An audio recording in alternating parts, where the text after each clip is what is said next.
বিশ্বকাপ ইতিহাসে এখন পর্যন্ত দুটি আলাদা ট্রফি ব্যবহার হয়েছে। দুটির নকশা আলাদা।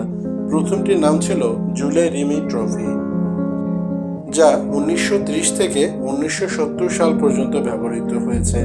নিয়ম ছিল, যে দেশ 3বার চ্যাম্পিয়ন হবে তারা চিরতরে নিজেদের করে নেবে। 1970 সালে ব্রাজিল তৃতীয়বারের মতো শিরোপা জিতে সেই ট্রফি নিয়ে নেয়। এরপর 1974 সাল থেকে চালু হয় বর্তমানের নতুন নকশার ফিফার বিশ্বকাপ ট্রফি।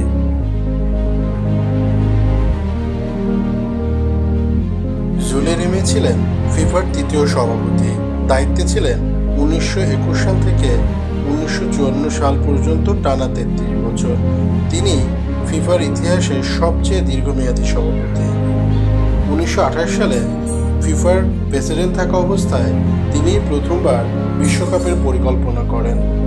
আর ওই বিশ্বকাপ ট্রফি অর্থাৎ জুলে রিমি ট্রফির নকশা দায়িত্ব পান ফরাসি ভাস্কর অ্যাবেল ল্যাফন্ট।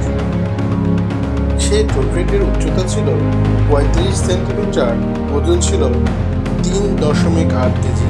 তৈরি হয়েছিল সোনালি প্রলেপ দেওয়া স্টার্লিং সিলভার দিয়ে।